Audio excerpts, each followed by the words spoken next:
இன்றைய வேளாண் தொழில்நுட்ப பகுதியில் விவசாயத்தில் பசுந்தாள் மற்றும் பசுந்தழை உரப்பயிர்களின் முக்கியத்துவம் குறித்து மதுரை மாவட்டம் வேளாண்மை கல்லூரி மற்றும் ஆராய்ச்சி நிலைய உழவியல் துறையின் கல்வி உதவியாளர் முனைவர் ஏ சதீஷ்குமார் அவர்கள் தரும் தகவல்கள்.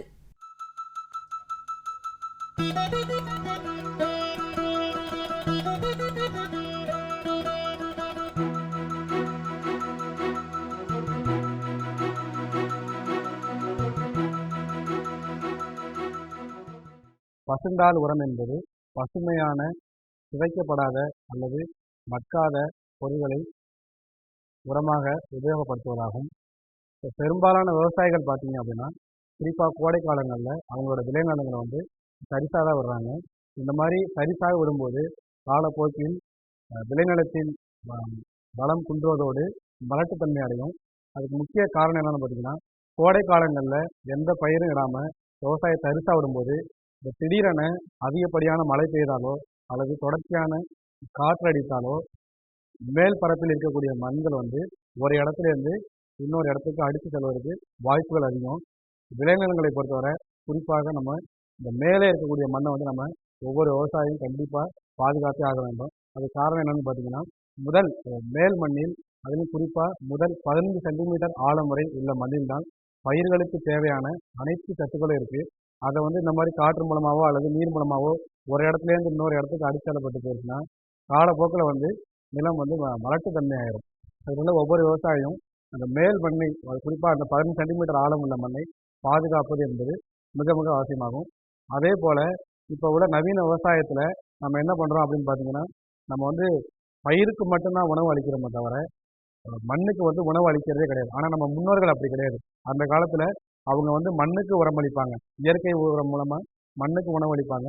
அந்த மண் பார்த்தீங்கன்னா பயிர்களுக்கு உணவளிப்பாங்க. ஆனால் இப்போ உள்ள நம்ம செயற்கை விவசாயத்தில் நம்ம நேரடியாக பயிருக்கு தேவையான உணவை கொடுக்குறோம். ஆனால் மண்ணுக்கு தேவையானதை கொடுக்கறது இல்லை. இதே மாதிரி ஒரு தொழில்நுட்பத்தை நம்ம தொடர்ந்து ஃபாலோ பண்ணும்போது நிலம் மாட்டுத்தன்மை அடைவதற்கு வாய்ப்பு இருக்குது. இந்த மாதிரியான பிரச்சனைகளை நம்ம பசுந்தாள் உரம் அல்லது பசுந்தலை உரப்பயிர்களை பயிர் செய்து நம்ம சரி செய்யலாம். இந்த பசுந்தாள் உரமானது பயன்படுத்தப்படும் தாவரத்தின் பாகத்தை பொறுத்து இரண்டாக பிரிக்கலாம். ஒன்று பசுந்தாள் உரம், மற்றொன்று பசுந்தலை உரம். இந்த பசுந்தாள் உரம் அப்படின்னா என்னன்னு பார்த்தீங்கன்னா, பசுந்தாள் உரம் என்பது நம்ம நிலத்தில் உரப்பயிர்களை நிலத்தில் விதைத்து வளர்த்து அது ஒரு குறிப்பிட்ட பருவத்தை அடைந்தவுடன் அதை நம்ம அதே நிலத்தில் மடக்கி உழுகிறதுக்கு பேர் தான் பசுந்தாள் உரப்பயிர்கள். இதுக்கு ஏற்ற பயிர் என்னெல்லாம் இருக்குது அப்படின்னு பார்த்தீங்கன்னா, சணப்பை. இந்த சணப்பை எடுத்துக்கிட்டிங்கன்னா வேகமாக வளரக்கூடிய ஒரு பசுந்தாள் உரப்பயிராகும். அதே சமயம் அது வறட்சியை தாங்கக்கூடிய ஒரு பயிர். ஆனால் சணப்பையானது நீர்த்தேக்கங்கள் இருக்கக்கூடிய நிலங்களில் சரியாக வராது, அது உகந்ததும் கிடையாது. இந்த சணப்பையை நம்ம நார் தாவரமாகவும் பயன்படுத்தலாம். அதுக்கடுத்து பார்த்தீங்கன்னா தக்கை பூண்டு. இந்த தக்கை பூண்டு பார்த்தீங்கன்னா நெல் வயல்களுக்கு குறிப்பாக நம்ம அந்த நன்சை நிலம் என்று சொல்லக்கூடிய நெல் வயலுக்கு உகந்த ஒரு பசுந்தாள் உரப்பயிராகும். இதோட முக்கிய அம்சம் பார்த்தீங்கன்னா, இது பார்த்தீங்கன்னா உங்களுக்கு மண்ணில் உள்ள காரம் மற்றும் உப்புத்தன்மையை தாங்கி வளரக்கூடியது. அதே சமயம் நீர்த்தேக்கங்கள் உள்ள நிலங்களில் நன்றாக வளரும். இதுதான் இந்த பயிரோட முக்கிய சிறப்பு. இதுக்கு அடுத்து பார்த்தீங்கன்னா கொழிஞ்சின்னு ஒன்று இருக்குது. இந்த கொழிஞ்சி பார்த்தீங்கன்னா குறிப்பாக மானாவாரி நிலங்களில் அதுவாகவே தானாகவே முளைச்சி கிடக்கும். அது நிறைய பேருக்கு அது ஒரு பசுந்தாள் உரப்பயிர் அப்படின்னு தெரியாது. இந்த கொழிஞ்சி பார்த்தீங்கன்னா அதுவாகவே வளர்ந்து கிடக்கும். அதையும் நம்ம பயிர் செஞ்சு நம்ம நிலத்தில் மடக்கி விடுவதன் மூலம் நம்ம நிலத்தின் வளத்தை அதிகப்படுத்தலாம். இது போக பில்லி பயிர் அப்படின்னு ஒரு பசுந்தாள் உரப்பயிர் இருக்குது, மணிலாகத்தின் இருக்குது, சித்தகத்தின்னு ஒரு பசுந்தாள் உரப்பயிர்கள் இருக்குது. இதை காட்டிலும் நம்ம பயிர் வகை பயிர்கள் எல்லாமே பார்த்தீங்கன்னா பசுந்தாள் உரமாக பயன்படுத்தலாம். குறிப்பாக குறுகிய வயதுடைய அனைத்து விதமான பயிர் வகை பயிர்களையும் நம்ம பசுந்தாள் உரங்களாக பயன்படுத்தலாம். அதுக்கப்புறம் பார்த்தீங்கன்னா நம்ம எண்ணெய் வித்து பயிர்கள்னு எடுத்துக்கிட்டிங்கன்னா அதில் அந்த நிலக்கடலை நிலக்கடலை நம்ம பசுந்தாள் உரமாக பயன்படுத்தலாம். இந்த பயிர் மேற்குறிப்பிட்ட எல்லா பயிருக்குமே ஒரு சிறப்பு அம்சம் இருக்குது. அது என்னன்னு பார்த்தீங்கன்னா, இந்த நம்ம வளிமண்டலத்தில் பார்த்தீங்கன்னா கிட்டத்தட்ட ஒரு 78% தலைச்சத்து இருக்குது. இந்த தலைச்சத்தை இந்த மேற்கூறிய அந்த பசுந்தாள் உரப்பயிர்கள் அதன் வேர் மூலமாகவோ அல்லது வேர் முடிச்சு மூலமாகவோ அல்லது தண்டு முடிச்சு மூலமாகவோ கிரகித்து மண்ணுக்குள் செலுத்தும் தன்மை இந்த பயிர்களுக்கு உண்டு, மற்ற பயிர்களுக்கு கிடையாது. ஆனால் இந்த மேற்கூறிய அனைத்து பயிர்களுக்கும் இந்த வளிமண்டலத்தில் இருக்கக்கூடிய தலைச்சத்தை கிரகித்து மண்ணுக்குள் செலுத்தக்கூடிய ஒரு தன்மை உண்டு. இந்த கிரகித்து செலுத்தப்பட்ட தலைச்சத்தானது அடுத்து பயிர் செய்யக்கூடிய பயிர்களுக்கு பயனாகும். அதை பயன்படும் போது நம்ம வெளியிலேருந்து அந்த தலைச்சத்து உரங்களை செயற்கை வாங்கக்கூடிய உரங்களை வந்து நம்ம குறைச்சிக்கலாம். இந்த இந்த பசுந்தாள் உரப்பயிர்களை 2 முறையில் நம்ம வந்து விதைக்கலாம். ஒன்று வந்து தனிப்பயிராக விதைக்கலாம், மற்றொன்று வந்து மற்ற பயிரோடு சேர்த்து ஊடு பயிராக விதைக்கலாம். இந்த தனிப்பயிராக விதைக்கும் போது நம்ம இந்த விதைக்க வேண்டிய பருவம் அப்படின்னு பார்த்தீங்கன்னா குறிப்பாக கோடை காலங்கள் தான். அதுவும் வந்து பார்த்தீங்கன்னா ஏப்ரல் டு மேல நம்ம விதைக்கணும். ஏன்னா இந்த 2 மாதம் தான் பார்த்தீங்கன்னா நம்ம நிலத்தை வந்து தரிசாக விட்டு வச்சுருப்போம். இந்த ஏப்ரல் டு மே மந்தில் நம்ம வந்து இந்த தக்கப்பூண்டு அப்படின்னு எடுத்துக்கிட்டிங்கன்னா நீங்கள் ஏக்கருக்கு 20 கிலோ தெளிக்கலாம். அதே சமயம் நீங்கள் சணப்பை அப்படின்னு எடுத்துக்கிட்டிங்கன்னா ஏக்கருக்கு 12லேருந்து 15 கிலோ வரைக்கும் தெளிக்கலாம்.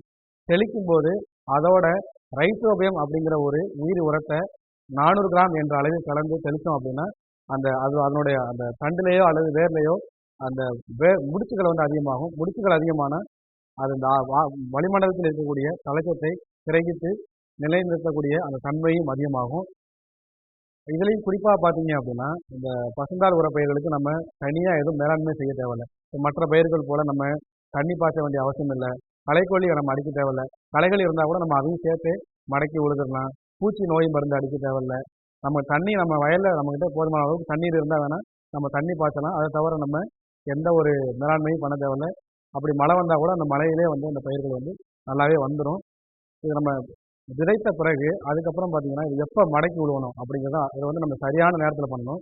இந்த விதைத்த பசுந்தாள் உரப்பயிர்களை 45லேருந்து 60 நாளில் அல்லது பூக்கும் தருணத்தில் இருக்கும்போது நம்ம என்ன பண்ணணும் அப்படின்னா வயலில் அப்படியே மடக்கி உழுதணும். இதை மடக்கி உழுகிறதுக்கு நம்ம சில கருவிகளை பயன்படுத்தலாம். நம்ம வந்து இந்த சேற்றுள்ளவும் செய்யும் கருவியை பயன்படுத்தலாம். அப்படி இல்லைன்னா ரொட்டவேட்டர் பயன்படுத்தி மடக்கி விழுகலாம். அதுவும் இல்லை அப்படின்னா கேஜ்வீல் அப்படிங்கக்கூடிய ஒரு கருவியை நம்ம பயன்படுத்தி மடக்கி விழுகலாம். அதே சமயம் நம்ம குறிப்பாக நம்ம மடக்கி விழுகும்போது வயலில் ஒரு 2.5 சென்டிமீட்டர் உயரத்துக்கு தண்ணி இருக்க மாதிரி நம்ம பார்த்துக்கணும். அதே மாதிரி குறைஞ்சபட்சம் 15 சென்டிமீட்டர் ஆழத்தில் நம்ம அதை மடக்கி விழுகணும். இது மடக்கி விழுந்த பிறகு இது கொஞ்சம் மக்கறதுக்கு கொஞ்சம் நாளாகும். இந்த நம்ம கிரீன் மணிர் பசுந்தாள் உரப்பயிர்கள் விதைத்து அதை சரியான பருவத்தில் மடக்கி உழுது அது மக்கறதுக்கு பார்த்தீங்கன்னா கொஞ்சம் டைம் எடுத்துக்கும். அந்த டயத்தை குறைக்கணும், அந்த மக்கக்கூடிய நேர அளவை குறைக்கணும் அப்படின்னா அதுக்கு என்ன பண்ணலாம்னா ஏக்கருக்கு 10 கிலோ என்ற அளவில் யூரியாவை நீங்கள் தெளிச்சிங்க அப்படின்னா அந்த மடக்கி உழுகப்பட்ட அந்த பசுந்தாள் உரப்பயிரானது சீக்கிரமாக மக்கி முடிச்சுன்னா நம்ம உடனடியாக வந்து நம்ம பயிர் சாகுபடி செய்கிறதுக்கு போகலாம். இது ஒரு முறை. ஒருவேளை நீங்கள் வந்து பசுந்தாள் உரப்பயிரை நீங்கள் ஊடு பயிராக போடணும் அப்படின்னு நினச்சிங்க அப்படின்னா இப்போ குறிப்பாக வந்து நம்ம தமிழ்நாடு வேளாண்மை பல்கலைக்கழகத்தில் நெல்லுடன் தக்கை பூண்டை சேர்த்து விதைக்கும் ஒரு கருவி இருக்குது. அது வந்து பார்த்திங்கன்னா நெல் வந்து 40 கிலோ என்ற அளவிலும் பசுந்தாள் தக்கை பூண்டு வந்து 20 கிலோ என்ற அளவிலும் வந்து நம்ம விதைக்கலாம். இப்போ நான் ஏற்கனவே சொன்னேன், இப்போ நீங்கள் பசுந்தாள் உரப்பயிரை தனிப்பயிராக விதைச்சிங்க அப்படின்னா அது ஒரு 60 நாள் அல்லது பூக்கும் தருணத்தில் நம்ம மடக்கி விழுவணும். இப்போ அதே நீங்கள் ஊடு பயிராக விதைக்கும் போது அவ்வளோ நாள் நம்ம வந்து வெயிட் பண்ண முடியாது. காரணம் என்னென்னா பயிர் ரொம்ப வளர்ந்துருச்சு அப்படின்னா ஏற்கனவே வந்து அது கூட வயலில் நெல்லும் இருக்கும், மடக்கி விழுகிறதுக்கு ரொம்ப கஷ்டமாக இருக்கும். அந்த மாதிரி சமயத்தில் என்ன பண்ணலாம் அப்படின்னா அந்த விதைத்த பசுந்தாள் உரமானது ஒன்று 40 சென்டிமீட்டர் உயரம் வந்ததுக்கு அப்புறம் மடக்கி விழுகலாம்.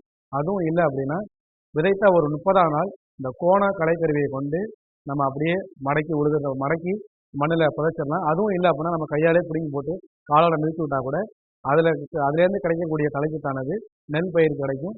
நெல்லில் நல்ல மகசூல் வரும்.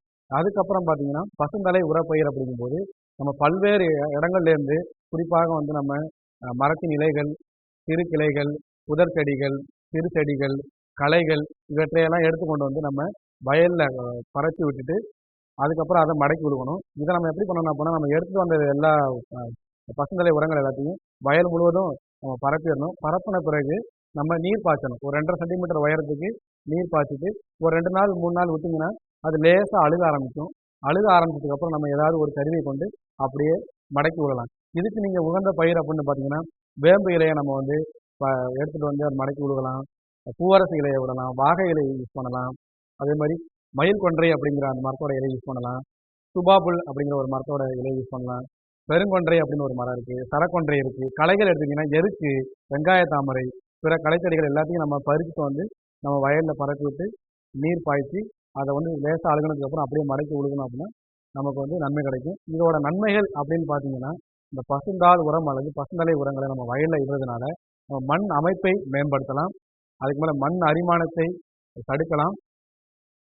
மண்ணில் நீர்பிடிப்பு திறனை அதிகப்படுத்தலாம். குறிப்பாக வந்து மண்ணில் கரிம அளவை நிலைநிறுத்தலாம்.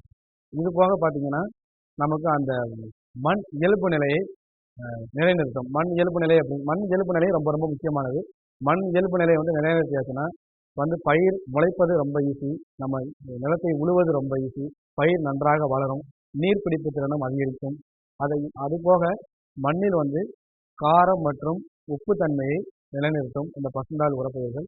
மேற்கூறிய பசுந்தாள் உரப்பயிர்களை பயிரிட்டு மண் வளத்தை பெருக்கி மகசூலையும் அதிகரித்து விவசாயிகள் வெற்றிக்கு லாபம் பெறுமாறு கேட்டுக்கொண்டு விடைபெறுகிறேன். நன்றி, வணக்கம். மேலும் விவரங்கள் பெற முனைவர் ஏ சதீஷ்குமார் அவர்களை 09047693168 என்ற கைபேசி எண்ணில் தொடர்பு கொள்ளலாம்.